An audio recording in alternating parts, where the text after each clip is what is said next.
सब निंदा करने लगे या सब अनुकूलता हो जाए, तुम्हारे हृदय में न हर्ष होना चाहिए न शोक। बहुत ऊंची ये प्रेम की स्थिति होती है। कोमल वचन, सेवक जी भी महाराज कह रहे हैं, परुख वचन कबहू न कहाय। किसी भी परिस्थिति में अश्लील संभाषण, कठोर वचन, यदि प्रेम प्राप्त करना है, निरंतर नाम जप करना है, तो वाणी से नहीं उच्चारण होना चाहिए। दीनता सबसों, दैन्य हमारे प्रभु को बहुत प्रिय है। गर्व गोविंद ही नहीं भावे, थोड़ा भी गर्व हो जाए साधना का भी तो हमारे प्रभु को अच्छा नहीं लगता।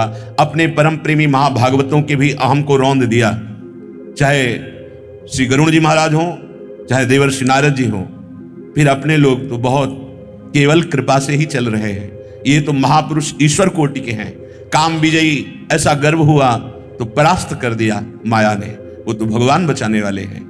गरुण जी को मैं बंधन मुक्त कर रहा हूं, संशय में हो गए, अशांति पैदा हो गई। ये कैसे ब्रह्म हो सकते हैं जो एक नाग पास में तुच्छ निशाचर बांध देता है और मैं जिन्हें मुक्त करता हूं, वो कैसे मेरे भगवान मेरे पर विराजमान होने वाले हो सकते हैं? संशय हो गया।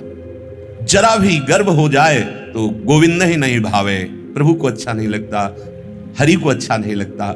उपासक दीनता, सब बड़े बनना चाहते हैं, लेकिन हमारे प्रभु को प्यारा वही होता है जो छोटा बनना चाहता है।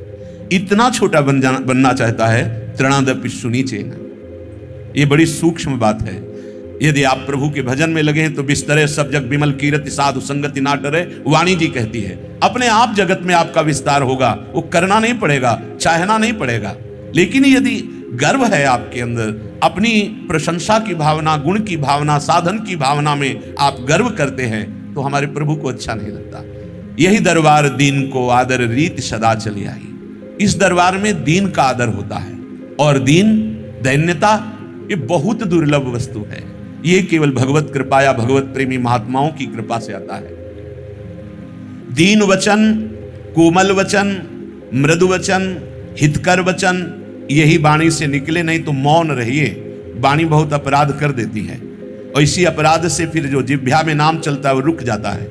नाम में निरंतरता उस उपासक के नहीं आ सकती जो बिना विचारे जो चाहे वो बोलता रहता है। ऐसे उपासक के जिह्वा पे नाम नहीं टिकता। विचार करके बोलो, मृदु वचन बोलो, हितकर बोलो, दूसरे का मंगल करने वाले वचन बोलो, नहीं तो मौन रहो और हृदय में दैन्यता रहे। सच्ची कहते हैं, एकमात्र प्रभु की कृपा से सतमार्ग पर चला जाता है, तो अहंकार काहे का। अगर आप ब्रह्मचारी हैं, आप क्रोध विजयी हैं, आप अहंकार रहित हैं, आप लोभ रहित हैं, तो आपके ऊपर हरिजू की कृपा है, गुरु जी की कृपा है, तो आपकी वाणी पर कृपा शब्द आना चाहिए। गर्व भरे वचन या गर्व भरी चेष्टा नहीं होनी चाहिए। कोमल वचन, दीनता सबसो, ये बहुत दुर्लभ बात है। ये बहुत दुर्लभ बात है। हमारे हृदय में सबसे दैन्यता हो, ये बहुत दुर्लभ बात है। सबसे श्रेष्ठ बनने के लिए तो मन नाच पड़ेगा, लेकिन सबके चरण तलवे पे हमारे नेत्र रहे, हमारा भाव रहे, ये दुर्लभ बात है। और इसी दुर्लभ बात से हरि सुलभ होते हैं। तृणादपि सुनीचेन, सेवक जी महाराज कह रहे हैं, तृणते नीच अपन को कहत। अपने को तृण से नीच कहता भी है और मानता भी है। नहीं हो पाता। जब तक गुरु कृपा नहीं होती तब तक ये बात नहीं आती कि मैं नीच हूं। कितना नीच? बोले सबसे नीच हूं। ये हम वाणी से, माइक से कह रहे हैं कि हम अधम नीच हैं। इसकी पुष्टता तब होगी जब दूसरे से भगवान बुलवाएं कि तू बड़ा अधम नीच पाखंडी है, और मुझे अच्छा लगे कि यही तो हम भी कह रहे थे जो आप कह रहे हो। अब तो हे कृपा निधान प्रभु, गवाही भी मिल गया है कि मैं नीच अधम हूं और आप अधम उदाहरण हैं, आप पतित पावन हैं। नाथ मुझे स्वीकार कर लो, नाथ आपका निरंतर स्मरण बनता रहे। प्रभु देख लो, सब कह रहे हैं अधम है, तो अब तो दया कर दो, अब तो करुणा कर दो। ये बात आनी चाहिए। ये जो रोमांच होना, अशुभ प्रवाह होना, विकलता होना, ये तभी आएगा। सदा आनंदित रहिए। ये आनंदित होने का मतलब है संतुष्ट रहना। भगवान कह रहे हैं संतुष्ट है इन केनवा। कैसी भी परिस्थिति हो, तुम्हारा हृदय संतुष्ट रहना चाहिए। असंतोष हृदय में नहीं आना चाहिए। हृदय में हलचल, हर्ष, सुख, सुख दुख की नहीं होनी चाहिए। वाद विवाद, हर्ष आतुरता, इते द्वंद जो सहिए। जब किसी का यश होता है तो कुछ लोग तो उसका लाभ लेने आते हैं। इनको जो भगवत कृपा प्राप्त हुई उस कृपा में डूबे और कुछ लोग ये देखने आते हैं कि क्या है, प्रश्न पे प्रश्न, तर्क पे तर्क, अपनी बुद्धि के द्वारा कि है क्या। नहीं भाई, ये बुद्धि के द्वारा तुम नहीं देख सकते, क्योंकि ये बुद्धि के द्वारा देखा ही नहीं जा सकता। इसे जैसे भगवान के जानने के लिए कहा गया कि सोई जाने जे देव जनाई, जानत तुम्हें तुम्हें हो जाई, ऐसे ही भगवत प्रेमी महात्मा को केवल भगवत प्रेमी जान सकता है, दूसरा नहीं जान सकता। क्योंकि ये बुद्धि का विषय तुम्हारे जितना होगा वो प्राकृतिक होगा, और वो प्रकृति से अतीत स्थिति है, गुणातीत स्थिति है, उसको बुद्धि के द्वारा कैसे जान सकते हो। कितने ऐसे महापुरुष हैं कि आप प्रश्न कीजिए उत्तर नहीं दे, बोध संपन्न है, भगवत साक्षात्कार है, लेकिन शाब्द ब्रह्म का वो इतना प्रवीणता नहीं कि उत्तर दे सके। इसका मतलब ये नहीं कि उनको वस्तु प्राप्त नहीं। कितने ऐसे बोलते ही उत्तर हो जाएगा, तो इसका मतलब ये नहीं, शब्द ब्रह्म का पारगामी विद्वान हो सकता है, लेकिन परब्रह्म की अनुभूति से रहित हो सकता है। क्योंकि अभी वर्णन किया, कहा पुराण जो पढ़े 18 पुराण कंठस्थ है, क्या हुआ इससे, बात समझनी है। वाद विवाद हर्ष आतुरता इतो द्वंद जो सहिए। अगर कोई तर्क कर रहा है तो हार जाइए, इसी में जीत है। हारे को हरिनाम, हमें नहीं आता नहीं। अगर हमें समझ में आवे कि ये तर्क किया जा रहा है, ये भगवत रस के लिए नहीं, ये हार जीत के लिए, तो हार हमारे पक्ष में, जीत आपके पक्ष में। सुखी रहो, आनंदित रहो, जाओ। ये भक्तों का स्वरूप होता है। हाँ, जहां सत्य वस्तु के निर्णय की चर्चा वास्तविक लग रहा है कि करना चाहते, तो जो गुरु प्रताप से प्राप्त है वो बात रख दी जाए। लेकिन जब ये पता चले कि शास्त्रार्थ होने आ रहा है, तो वाद विवाद में नहीं। भक्त का हृदय वाद विवाद के लिए नहीं है। बोधयंता परस्परम कथयन्ति च माम नित्यम तुष्यन्ति च रमन्ति च। वो उसी में संतुष्ट, उसी में रमण करता है, आनंदित होता है। इसमें परस्पर अपने आराध्य देव की चर्चा करके, वाद विवाद नहीं। वाद विवाद का जहां विषय आए तो वहां सबसे पहले हार स्वीकार करनी चाहिए। हमें नहीं आता, हमें बस इतना ही है, राधा राधा राधा, बस। वाद विवाद और हर्ष आतुरता, किसी भी विषय में तुम्हें हर्ष स्पर्श न करे, ये द्वंद है। हर्ष नहीं होना चाहिए उपासक के हृदय में, आनंद होना चाहिए। ये हर्ष द्वंद के अंतर्गत आता है, हर्ष और शोक। और आतुरता, तुम्हारे हृदय में आतुरता किसी व्यक्ति वस्तु स्थान के लिए नहीं होनी चाहिए, प्रभु के लिए होनी चाहिए। आतुरता कब मिलेंगे प्रभु, कब वो समय, वो क्षण होगा जिस समय मेरे प्राणाराध्य जिनके लिए अपना जीवन समर्पित है, वो मुस्कुराते हुए हमारे सामने प्रकट होंगे। मेरी तो सामर्थ्य नहीं कि मैं ध्यान धर सकूं। कब ऐसा समय? एक विकलता हृदय में, संसार के भोगों के लिए नहीं, व्यक्तियों के लिए नहीं, पद के लिए नहीं, प्रशंसा के लिए नहीं, प्रभु के लिए आतुरता। अगर हर द्वंद सह गए तो हरिरस तौब जाई पाइए। तब हरिरस कृपा से प्रकट होता है। यह गुण साधनते नहीं हुई। जिसके हृदय में भगवत रस प्रकट होता है, उसका हृदय ऐसा हो जाता है, सबे अंग गुण ही न हो, ताको यतन न कोई, एक किशोरी कृपाते जो कछु होई सो होई। अंदर दिखाई देता है कुछ नहीं। अगर लाडली जो कृपा न करे तो कुछ नहीं है। कोई हमारे में बल नहीं कि हम भगवत प्राप्ति कर सके, हम श्री जी को रिझा लें। गोस्वामी जी जब हरिरस प्रकट हुआ, जो मैं अपने अवगुण कहूं, बाढ़े कथा पार नहीं लहूं, ताते मैं कछु अलप बखाने, थोड़े महू समुझ है सयाने। इतने बड़े महापुरुष कह रहे हैं, यदि मैं अपने अवगुण लिखने लगूं तो ग्रंथ लिख जाएगा। इसलिए कुछ थोड़ा संकेत में कह रहा हूं, जो सुजान लोग हैं वो जान जाएंगे मैं कितना अवगुणी हूं। सूरदास जी महाराज जिनके सामने भगवान, मोसम कौन कुटिल खल कामी, जिन मुख तन दियो ताको न भजन कियो, ऐसो नोन हरामी। ये महापुरुष, ये इनका हृदय है। देख पा रहे हैं केवल कृपा, केवल कृपा। ऐसे जो आवे या मग में, तो सुख का लो कहिए। ऐसे इस मार्ग में आया जाता है, भगवत मार्ग में ऐसे आया जाता है। ये विश्वास मान लो, ये मार्ग अंतर्मुखता का है, बहिर्मुखता का नहीं है। ये मार्ग छुपाने का है, छपाने का नहीं है। ये मार्ग स्वांतः सुखाय तुलसी रघुनाथ गाथा, आत्म सुख के लिए, भौतिक सुखों के लिए नहीं है। जो इस तरह से इस भगवत मार्ग में आता है, तो क्या वाणी से कहूं उसको जो सुख प्राप्त होता है। अष्ट सिद्धि नवनिधि सूरज प्रभु, पहुंचे जो कछु चाहिए।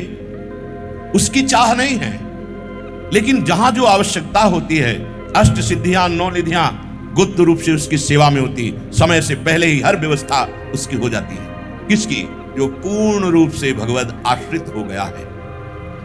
ये भगवत आश्रित होने में जो हमारी कामनाएं हमें बाधा पहुंचा रही हैं, इसमें सावधान होना है। सूरदास जी कह रहे हैं, अजहू सावधान कि न हो ही। आज सत्संग सुना तो आज सावधान हो जाओ। अभी तक जो आपका समय गया कोई बात नहीं, हरिजू क्षमा कर देंगे, बहुत कृपालु है, अतिशय करुणा वरुणालय। यदि ये क्षमा न करें तो हम अपने कर्मों को भोग कर कभी भगवत प्राप्ति करने की योग्यता ही न प्राप्त कर पाएंगे। ये क्षमा कर देते हैं, बहुत लाडिले हैं, बहुत दयालु हैं, बहुत कृपालु हैं। अजहू सावधान किन हो। क्या सावधान होना है? सकल तजी भज मन चरण मुरारी, श्रुति स्मृति मुनि जन सब भासत, मैं हूं कहो पुकारी। सकल तजी भज चरण मन मुरारी। अय मन, ये जितनी कामनाएं तू कर रहा है केवल समय नष्ट कर रहा है। फिर हम जिएंगे कैसे?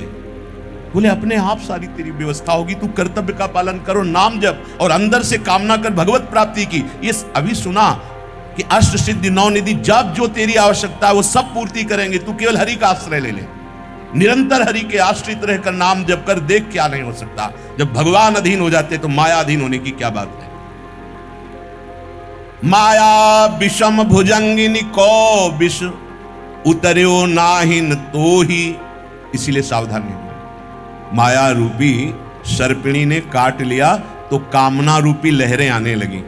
अब ये जहर चढ़ गया है, इसको मंत्र के द्वारा उतारा जाएगा।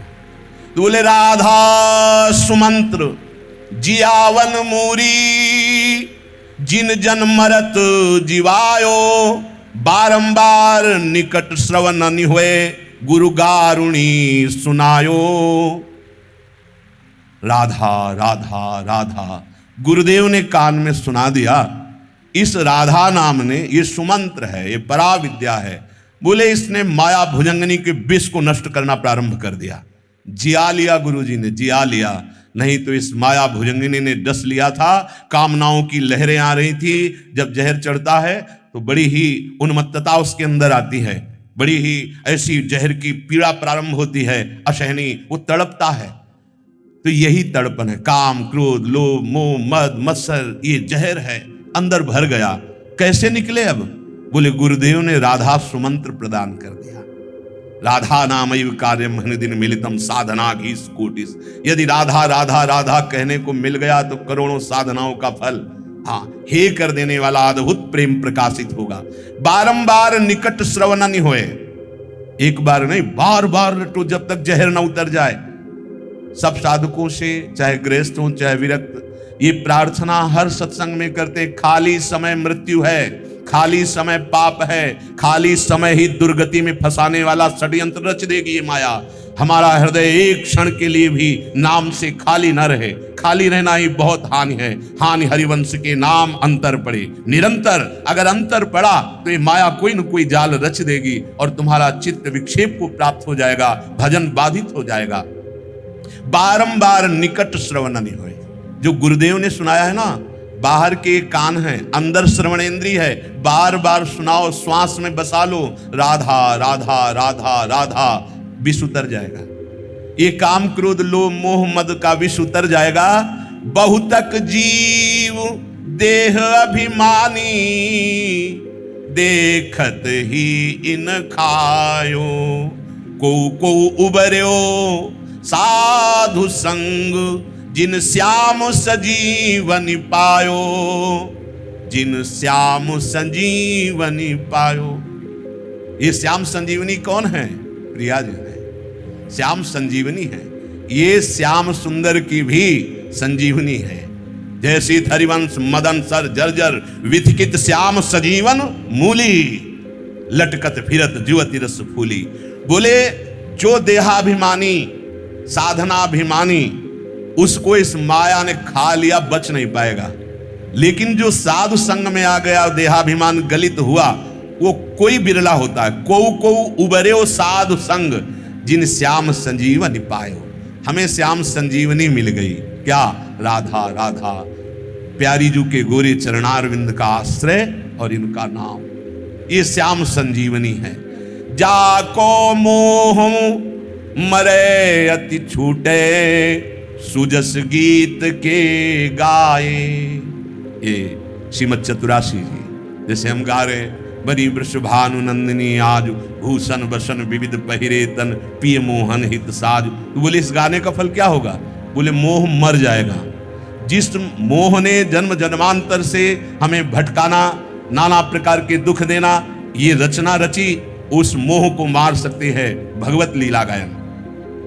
महामोह महिषेष विशाला, राम कथा कालिका कराला। जैसे महिषासुर का मर्दन भगवती अम्बा ने किया, तो ये प्रभु की चर्चा, ये प्रभु की लीला, ये मोह ही नहीं महामोह का मर्दन करने वाली है।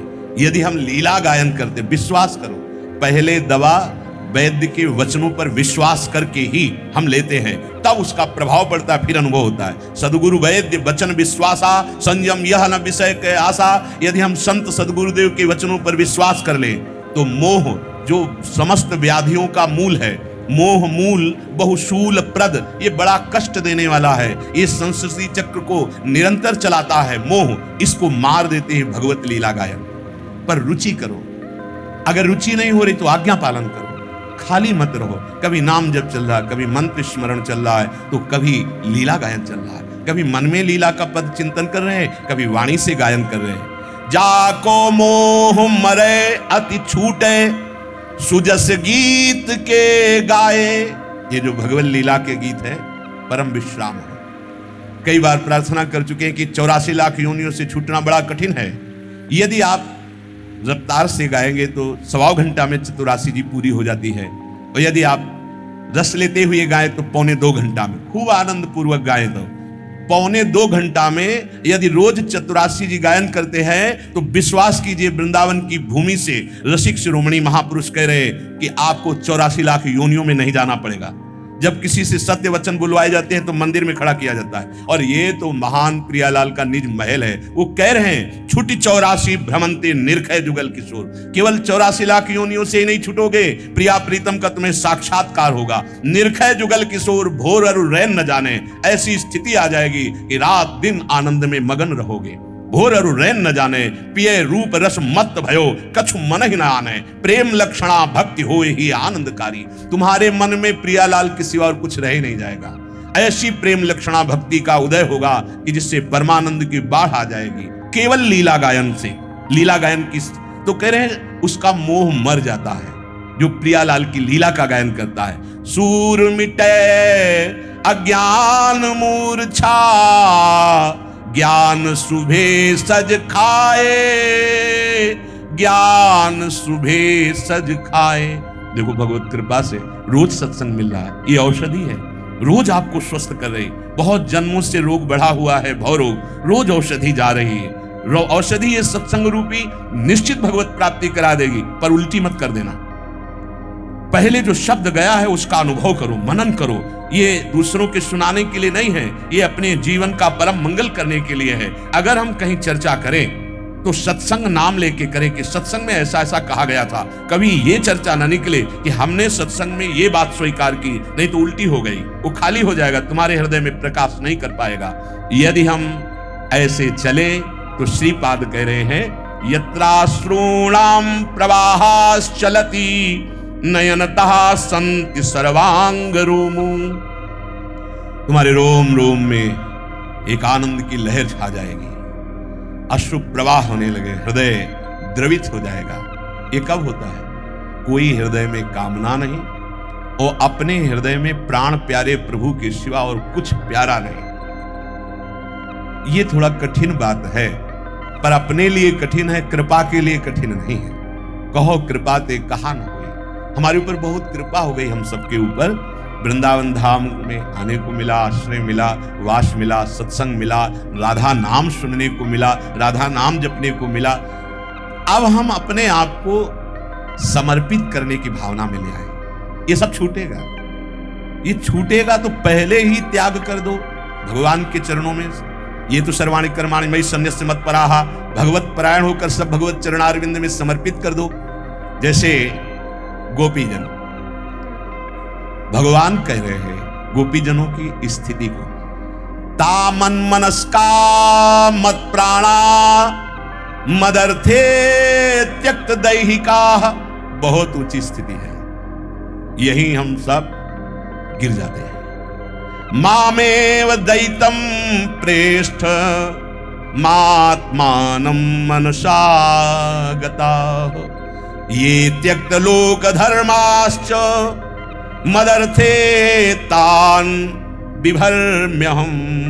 भगवान के वचन है, जिन्होंने लोक संबंध का त्याग करके, लोक धर्म का त्याग करके मेरे आश्रित हो, उनका भरण पोषण मैं करता हूं, मैं उनको कैसे त्याग सकता हूं। और जिनको भगवान स्वीकार करते हैं उनकी स्थिति बड़ी मंगलमयी होती है। भगवान कह रहे ता मन मनस्का, एक सेकंड के लिए भी गोपीजनों का मन मेरे से कभी अलग ही नहीं होता। भगवान कह रहे हैं, अगर भक्त बोले तो मानना चाहिए, पर उसमें हो सकता है कि भाई तुम कहीं अहम से तो नहीं बोल रहे हो।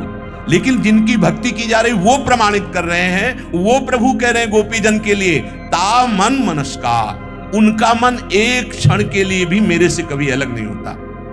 तो आप कह सकते होगे कि गोपीजन फिर कोई कार्य नहीं करती।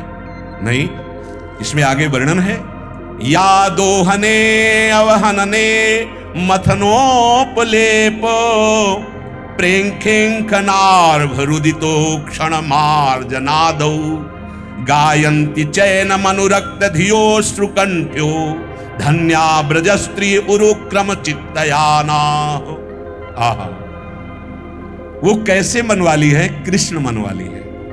एक क्षण के लिए भी कृष्ण से मन नहीं हटता तो क्रियाएं कैसे होती होंगी? बोले बहुत सम्यक रूप से होती है। यही जैसे हमारे प्रभु कुसुम से भी कोमल हैं और वज्र से भी कठोर हैं और अणु से भी छोटे हैं, महतो महियान, कोई इनसे बड़ा भी नहीं, और अत्यंत भोरी और अत्यंत चतुर। ऐसे ही हर समय समाधिस्थ मन श्री कृष्ण में और चेष्टाएं सब गृहस्थी की। ये स्थिति केवल कर्तुम अकर्तुम अन्यथा कर्तुम भगवान के ही चरणारविंद से प्राप्त होती है। गोपीजनों के छूटने की संभावना ही नहीं भगवत चिंतन। वो तो अत्यंत अनुराग रंग में रंगा हुआ चित्त है। मत प्राणा और मदर्थे त्यक्त दैहिकाहा, मेरे लिए सारे संबंध और सारे व्यवहार त्याग दिए हैं गोपियों ने। देखो शब्द देखो और प्रगट में देखो, पति सेवा कर रहे हैं, पुत्र सेवा कर रहे हैं, घर के सारे व्यवहार कर रहे हैं, लेकिन करते हुए कुछ नहीं कर रहे हैं। भगवान अपनी तरफ से कह रहे त्यक्त दैहिका, देह की आसक्ति, देह के संबंधियों का पूर्ण रूप से त्याग है और सबके प्रति प्रिय व्यवहार चेष्टा भी है। अंदर से केवल प्रभु के प्रति समर्पण। ये अलौकिक स्थिति भगवान वर्णन कर रहे हैं, कोई जान ही नहीं पाता गोपीजनों की स्थिति। भगवान कह रहे हैं मामेव दैतम प्रेष्ठ मात्मानं मनसा गताः। गोपियां परम प्रीतम केवल मेरे को मानती हैं। ये सर्वश्रेष्ठ बात जब किसी भी साधक के हृदय में आएगी तो ये होने लगेगा मन मनस्का मत प्राणा और मदर्थे त्यक्त दैहिका। चाहे ये पहले कर लो तो ये हो जाएगा और चाहे ये पहले स्वीकार कर लो तो ये हो जाएगा। ये ऐसा है कि वृक्ष पहले कि बीज, बीज पहले कि वृक्ष, इसका निर्णय नहीं किया जा सकता। ऐसे ही यदि आप अपने मन को बार बार प्रभु में लगाते हुए लगा दिए, अपनी श्वास में बार बार नाम जप करते हुए प्राण समर्पित कर दिए, अपना शरीर और शरीर के संपूर्ण कर्म और व्यवहार प्रभु को समर्पित कर दिए, तो मामेव दैतम प्रेष्ठम आत्मानं मनसा गताः, जरूर आपके हृदय में प्रीतम भाव बैठ जाएगा कि सबसे प्यारे मेरे लाडले राधा वल्लभ लाल, मेरे प्यारी जू प्यारे जू, ये आ जाएगा। चलो उधर नहीं कर पा रहे, अब यहां से शुरू करो। मेरे अत्यंत लाडले माना कि अभी हमारे सब जगह संबंध हैं, सब जगह भाव बिगड़े हुए हैं मायाकृत, लेकिन हम यहां से शुरुआत करते हैं। हमारे माई श्यामाजू को रात, हमारे श्यामाजू, हमारे लालजू, अब इसी को गाढ़ करते चले जाओ तो मन इन्हीं में, जहां प्रियता होती, जहां महत्व बुद्धि होती, जहां सुख बुद्धि होती है, वहीं बार बार मन जाता है। जहां मन जाता है वहां फिर लगने लगता है। जैसे अभी हमारा मन भोगों में, शरीर में, शरीर संबंधियों में ना लगाने पर भी लग जाएगा, क्योंकि वहीं लगा हुआ है। महत्व बुद्धि है, सुख बुद्धि है, अपनापन है। और जहां हमारा अपनापन होता है वहीं हमारे प्राणों का खिंचाव होने लगता है। देखो, किसी शरीर से गाढ़ अपनापन हो जाए तो उसके बिछुड़ने में ऐसा लगेगा कि मेरे प्राण निकल जाए तो अच्छा, पर इनका वियोग न हो। बिछुड़त एक प्राण हरि लेहि। जहां प्रियता होती है वहां प्राण समर्पित हो जाते हैं, और जहां प्राण समर्पित हो जाते हैं तो फिर शरीर और शरीर की सारी चेष्टाएं वहां समर्पित हो जाती है। चाहे पहले इस तरह से करो, बार बार मन लगाकर, बार बार नाम जप करके, बार बार शरीर के कर्म प्रभु को समर्पित कर दो, तो इसका परिणाम होगा प्रभु परम प्रीतम हो जाएंगे हृदय के। यदि ऐसा नहीं कर पा रहे तो पहले प्रभु को मान लो कि सबसे ज्यादा प्यारे लाडले हमारे अपने श्री श्यामा श्याम हैं। अब शुरू करो तो आप देखो कि बहुत जल्दी ये जो मन मनस्का मत प्राणा मदर्थे त्यक्त दैहिका है, ये जब तक हम प्रभु को अपना नहीं मानते तो बहुत लंबा समय लगेगा। और जहां हम प्रभु को अपना मान करके तो बहुत जल्दी ये समिट जाएंगे। प्राण समर्पित होना, मन समर्पित होना, शरीर की सारी चेष्टाएं, संबंधी और शरीर ये भी समर्पित हो जाना, तब जाकर के प्रेम का प्रादुर्भाव होता है। प्रभु कहते हैं, जिन्होंने मेरे लिए सर्वस्व अर्पण कर दिया, मैं स्वयं उनके हृदय में बैठकर सब क्रियाएं करवाता हूं और समस्त सुख मैं प्रदान करता हूं। अब उनका हृदय हृदय नहीं रह जाता। ये तो भगवान ने बताया गोपीजनों की स्थिति। अब गोपीजन उद्धव जी से अपनी स्थिति खुद बता रहे हैं। नाहिन रहो ही महाठोर, नंद नंदन अछत कैसे आनिए उर। नाहिन रहो ही महाठोर, तब माना जाएगा कि आपकी भक्ति रंग ला रही, जब आपके हृदय में प्रियालाल के सिवा कोई नहीं, अपनापन कहीं नहीं है। ये कुछ दुर्लभ नहीं है, सच्ची मानिएगा। अपने लिए दुर्लभ है, लेकिन भगवत प्रेमी महात्मा के संग से दुर्लभ नहीं। श्रीधाम वृंदावन की रजरानी की कृपा से कुछ दुर्लभ नहीं, महारानी जी के चरण आश्रय से कुछ दुर्लभ नहीं है। गोपीजन कह रहे हैं उद्धव जी से, इधर तो भगवान ने स्थिति बताई कि ये मन मनस्का है, ये मत प्राणा है, ये मदर्थे त्यक्त दैहिका है, बलिहारी है, बहुत ऊंची स्थिति है। मन समर्पित है, प्राण समर्पित है, देह समर्पित है, देह के समस्त संबंधी समर्पित हैं, देह की समस्त क्रियाएं समर्पित हैं। इधर खुद गोपीजन कह रही, नाहिन रहो ही माठो, मेरे हृदय में अब जगह नहीं रह गई उद्धव। तुम जो ज्ञान विज्ञान वर्णन कर रहे हो ये तब सुनती जब थोड़ा हृदय खाली होता।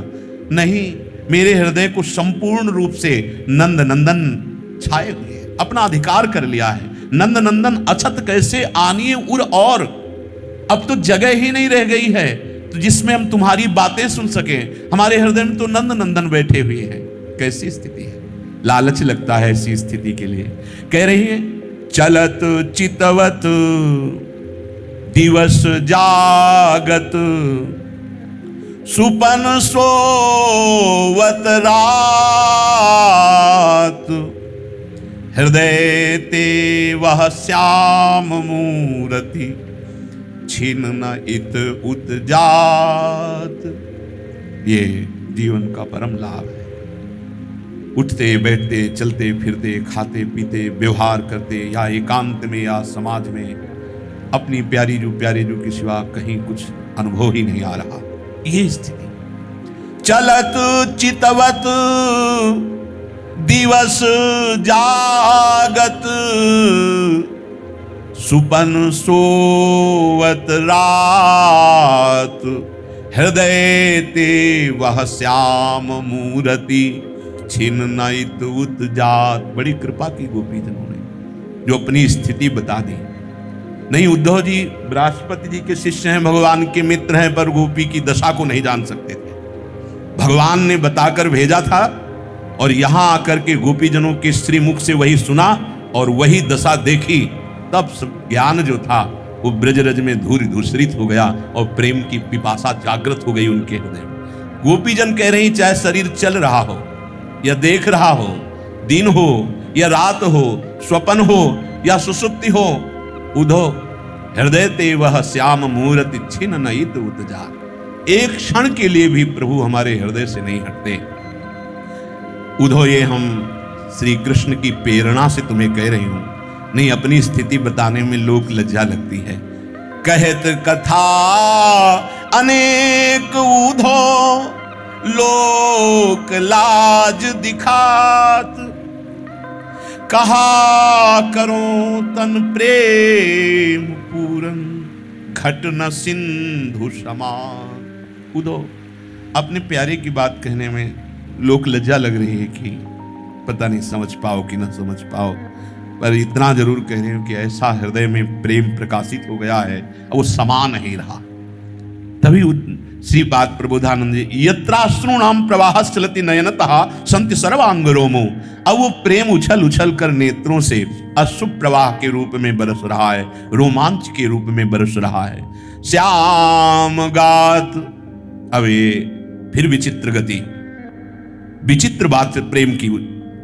एक तरफ तो ये कह रही हैं, चलत चितवत दिवस जागत सुपन सोवत, रात हृदय ते वह श्याम मूरति छिन नहीं तूत जात। अब कह रही है, श्याम गात सरोज आनंद, ललित गति मृदुहा, सूर्य से रूप कारण, मरद लोचन प्यास। कैसे कोई समझ सकता है इन प्रेमियों की प्रेम गति? कैसे समझ सकते? एक तरफ कह रही रात हो दिन हो, चल रहे हो फिर रहे हो, कोई क्रिया कर रहे हो, कैसी भी स्थिति हो, ये श्याम सुंदर कभी एक पल के लिए भी इधर उधर नहीं होते। उदो, अगर अपनी स्थिति कहूं तो लोक लज्जा लग रही है। इस समय प्रेम पूरे हृदय में ऐसा भर गया है कि समा नहीं रहा, छलक रहा है। अब दूसरी बात, यही प्रेम का वास्तविक स्वरूप है कि तन मन के बिछुरे नहीं, पर चाह बढ़े दिन रैन। वो आखिरी बात, कबहू संजोग न माने। अब जो कहा वो बड़ी आश्चर्य की बात है। कह रहे श्याम गात सरोज आनंद, ललित गति मृदुहार, सूर्य से रूप कारण, मरत लोचन प्यास।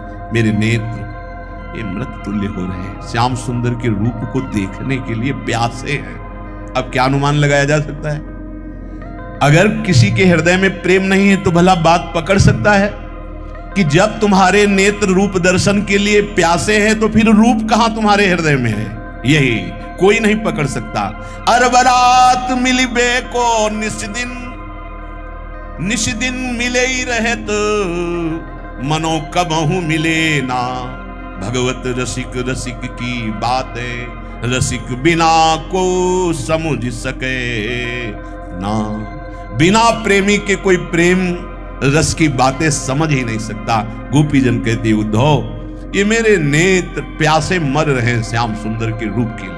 और एक तरफ कह रही, नंद नंदन अछत कैसे आनिए उरौर, अंसन पर भुज दिए बिलोकत, इंदु बदन बिबियोर, करत पान रस मत परस्पर, लोचन त्रसित चकोर। भूरी सखी प्रतिपल देख रही प्रियालाल को और बार बार करे, एक बार झलक दे दो लाडली, बस एक बार। कैसे कैसे कोई इन प्रेमियों की भाषा को समझ सकता है? इसीलिए इनको बावरा पद दिया गया। नर हरिदास ते भय बावरे, जे यह प्रेम प्रवाह परे। जिनका चित्त प्रेम प्रवाह में बढ़ गया तो उनको पदवी मिलती है, बावरी पदवी। कैसी बावरी पदवी? अभी कह रहे कि मेरे नेत्रों में, स्वप्न में, सुषुप्ति में, जागृत में, क्रियाओं में, चलते फिरते हर समय नंद नंदन, मेरा हृदय नंद नंदन से भरा हुआ है, मेरे नेत्र नंद नंदन से छके हुए हैं। और फिर कह रही, उद्धव कैसे बताऊं, मेरे नेत्र मर रहे हैं प्यासे नंद नंदन के रूप के लिए। ये प्रतिक्षण वर्धमानम, पर कभी इसमें पूर्णिमा नहीं होती। प्रेम सदा बढ़िबो करे, जीव शशिकला सुवेश, पै आमे पूनो नहीं, ताते कबहु न शेष।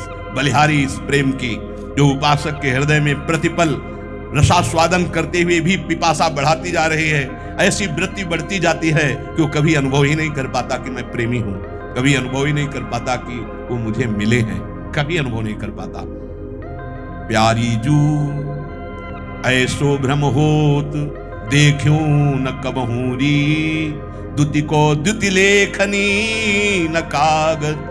प्यारी जू, ऐसा लगता है पहली बार आपको देखा, कभी देखा नहीं। ध्रुवदास जी महाराज तो आदिनंत विहार करे, तो लाल प्रिया में भई न चिन्हारी। अनादिकाल से अनंत काल तक विराजमान एक ही निकुंज की सैया पर पहचान नहीं हुई प्यारी जो प्यारे जो में।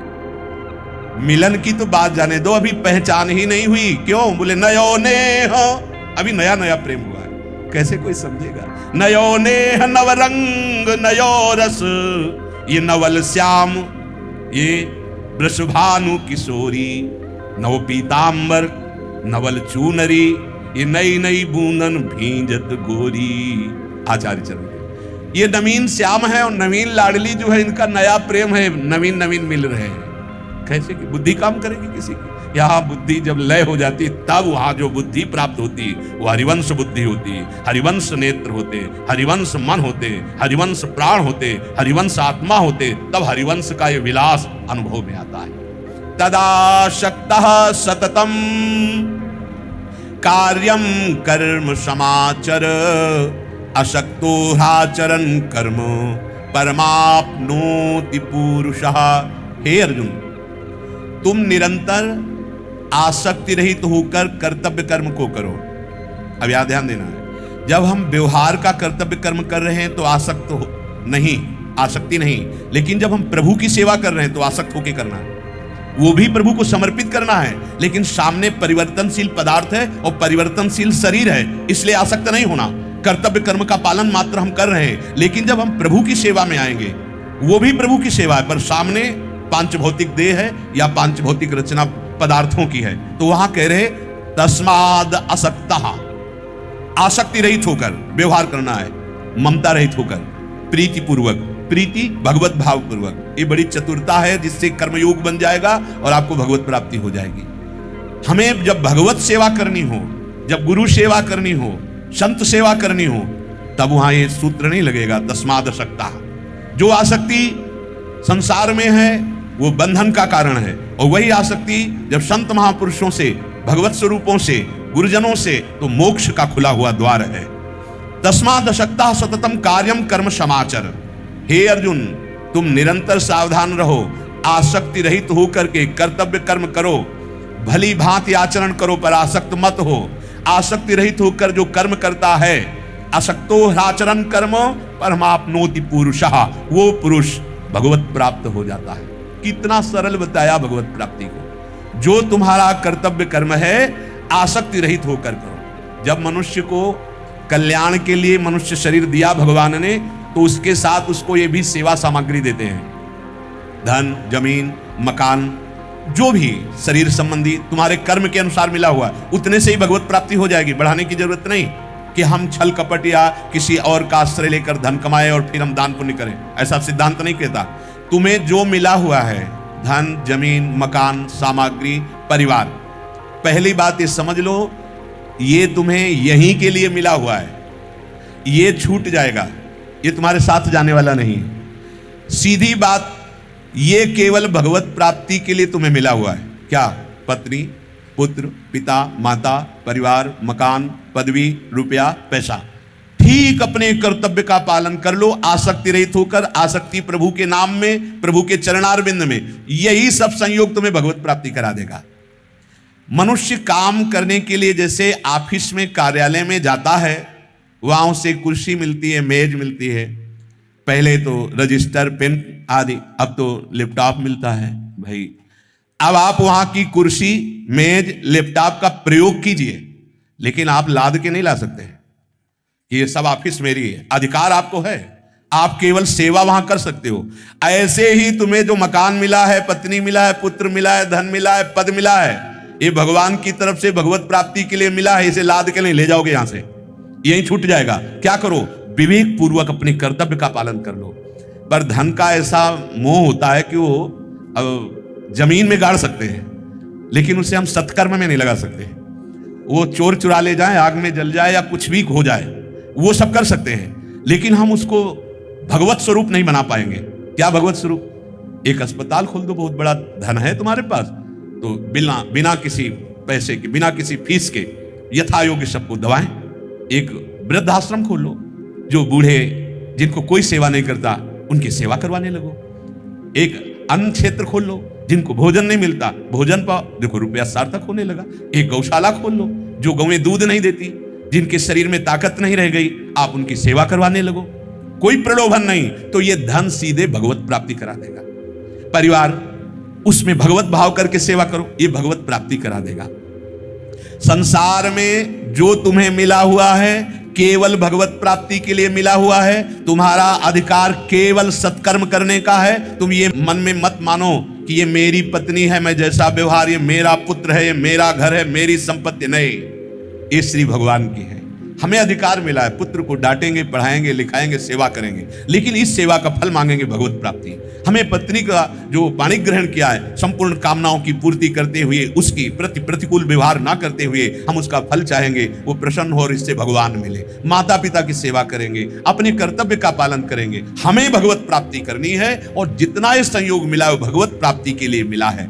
जैसे ऑफिस में ईमानदारी से काम करने वाले को बाद में वेतन मिलता है, ऐसे ही इस संसार में ईमानदारी से अपने संबंध का निर्वाह करना, दूसरों के अधिकार की रक्षा करना, अपने कर्तव्य का पालन करना, तो अब हुआ कर्म और वेतन मिलेगा योग। योग कहते हैं भगवत प्राप्ति, उसको भगवत प्राप्ति हो जाएगी। श्री भगवान कहते हैं कि इस तरह का केवल हम तुम्हें ही उपदेश नहीं कर रहे, कर्मणैव ही संसिद्धि मा स्थिता जनकादयः लोक संग्रह में वापी संपश्यन कर तुमर्हसी। हे अर्जुन, महाराज जनक जैसे ज्ञानी, उन्होंने भी इस कर्म का अनुष्ठान किया है, कर्मयोग का, और परम सिद्धि को प्राप्त हुए हैं। इसलिए जिनके लिए कोई कर्म करना आवश्यक नहीं है, वो भी लोक संग्रह के लिए बिल्कुल वैसे ही कर्म करें जैसे अज्ञानी करता है। अज्ञानी अज्ञान पूर्वक करता है, पर ज्ञानी उसको कर्तव्य मानकर फल की आकांक्षा रहित होकर जगत मंगल के लिए करता है। निष्काम कर्म करने के लिए सबको आदेश भगवान कर रहे हैं। चाहे आप भगवत प्राप्त हो गए हो, चाहे आप बोधवान हो गए हो, तो भगवान कह रहे हैं आप हमारी आज्ञा का पालन करो कि लोक संग्रह के लिए तुम आदर्श हो। बड़े जन जो आदर्श आचरण करते हैं, छोटे जन वही अनुकरण करते हैं। यद्यपि उनके लिए अब कोई कर्तव्य, पीछे कह दिया, जो अपने आप में संतुष्ट रहते हैं, अपने आप में रमण करते हैं, उनके लिए कोई कर्तव्य नहीं, पर उनके लिए भी भगवान यहाँ कह रहे जैसे जनक आदि महान ज्ञानी कर्तव्य कर्म का पालन कर रहे हैं, उनको कोई कर्तव्य कर्म की आवश्यकता नहीं, वो कर रहे हैं लोक संग्रह के लिए। लोक संग्रहम, वो आदर्श महापुरुष है। ऐसे ही सबको अपने कर्तव्य कर्म का पालन करना है। यद्यदाचरति श्रेष्ठस् तत्तद्देवेतरो जनः स यत् प्रमाणं कुरुते लोकस्तदनुवर्तते। हे अर्जुन, श्रेष्ठ मनुष्य को चाहिए कि बहुत सावधान होकर कर्म करे, क्योंकि वो जो जो आचरण करेगा दूसरे लोग उसका अनुकरण करने लगेंगे। बहुत सावधान। ऐसा नहीं कि आप मन सिद्ध हो गए तो मनमानी आचरण करोगे। एक तो मन रही नहीं गया तो मनमानी आचरण क्या होगा। लेकिन अगर कोई ऐसा मनमानी आचरण करता है और अपने को सिद्ध कहता है तो वो नहीं है, क्योंकि सिद्ध वही हुआ है जो शास्त्र सम्मत चला है। जब परिपक्व हो गया तो उसका स्वभाव वही बन गया है, उससे कभी धर्म विरुद्ध आचरण हो ही नहीं सकता। भगवान कह रहे हैं, हे अर्जुन, श्रेष्ठ मनुष्य जो जो आचरण करता है दूसरे मनुष्य आंख मूंद कर वैसा ही करते हैं। इसलिए वो जो प्रमाण कर देता है वही दूसरे मनुष्य मानकर वैसा आचरण करते हैं। तो श्रेष्ठ पुरुष को चाहिए कि ऐसे आचरण करे जो इससे सबका मंगल हो, कहीं कोई ऐसा आचरण न बन जाए। यद्यपि उसके लिए कोई शास्त्र शासन नहीं जो सिद्ध हो गया है, पर भगवान उसे आदेश कर रहे हैं कि तुम्हारा अनुगमन दूसरे लोग करेंगे, वही आचरण करो जिससे परम मंगल जगत का हो। श्री भगवान कहते हैं कि मेरे लिए क्या कोई कर्म है क्या? न मे पार्थास्ति कर्तव्यम त्रिशुलोकेषु किंचन नानवाप्तम अवाप्तव्यम वर्तेव च कर्मणि। देखो अर्जुन, मुझे तीनों लोकों में ना तो कुछ करना है और ना कुछ पाना है, लेकिन मैं फिर भी कर्म करता हूं। भगवान कह रहे मेरे लिए कोई अप्राप्त नहीं है, क्योंकि मैं ही मैं हूं और मेरे लिए कुछ करना नहीं है, पर मैं करता हूं। कर्तव्य कर्म में मैं लगा ही रहता हूं। जब देवर्षि नारद जी द्वारिकाधीश जी की दिनचर्या देखने गए तो हर महल में अलग अलग दिनचर्या करते भगवान पाए गए। कहीं हवन कर रहे हैं, कहीं संध्या कर रहे हैं, कहीं गौदान कर रहे हैं, कहीं मंत्रणा कर रहे हैं, विविध प्रकार से। भगवान कह रहे हैं कि मेरे लिए कोई कर्म नहीं है, मेरे लिए कोई कर्तव्य नहीं, फिर भी मैं करता हूं, तो ऐसे ही जो मेरे को प्राप्त हो गए हैं उनको भी चाहिए कि वो ऐसे कार्य करें जिससे जगत मंगल हो, जिसका अनुकरण करके लोगों का अध्यात्म पुष्ट हो, लोग परम मंगल को प्राप्त हो। यदि हम वर्तेयम जातु कर्मण्य तंद्रितः मम वर्तमान वर्तन्ते मनुष्याः पार्थ सर्वशः। भगवान कह रहे हैं अर्जुन देखो मेरे लिए कोई कर्तव्य नहीं, पर मैं यदि असावधान हो जाऊं और कर्तव्य कर्म ना करूं तो बड़ी हानि हो जाएगी, क्योंकि लोग बिल्कुल वैसा ही अनुसरण करेंगे, सब प्रकार से मेरे मार्ग का अनुसरण करेंगे। उत्सीदेयुरिमे लोका न कुर्याम कर्म चेदहम शंकरस्य च कर्तास्या मुपहन्यामिमाः प्रजाः। यदि मैं कर्म ना करूं तो ये सब नष्ट भ्रष्ट हो जाएंगे, इसलिए मैं आचार्य रूप से, गुरु रूप से, इष्ट रूप से अवतार लेता हूं और वैसे ही आचरण करता हूं जिन आचरणों का अनुकरण करके लोग उत्तम गति को प्राप्त हो।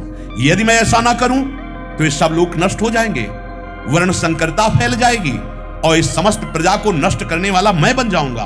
भाव यहां भगवान कह रहे हैं चाहे जैसी तुम्हारी उच्च अवस्था आ गई हो, पर तुमको तस्मात् शास्त्रम प्रमाणम ते कार्याकार्यो व्यवस्थित हो, वैसे ही तुम्हें आचरण करने हैं जिस आचरण को देख करके जो साधारण जन हैं वो उस परम गति को प्राप्त हो। तुम स्वच्छंद बर्ताव नहीं कर सकते हो। देखो मेरे लिए कोई कर्तव्य कर्म नहीं, भगवान कह रहे, फिर भी मैं कर्म करता हूं। यदि मैं ना कर्म करूं तो सब मेरा अनुसरण करेंगे, ये पूरी प्रजा नष्ट भ्रष्ट हो जाएगी।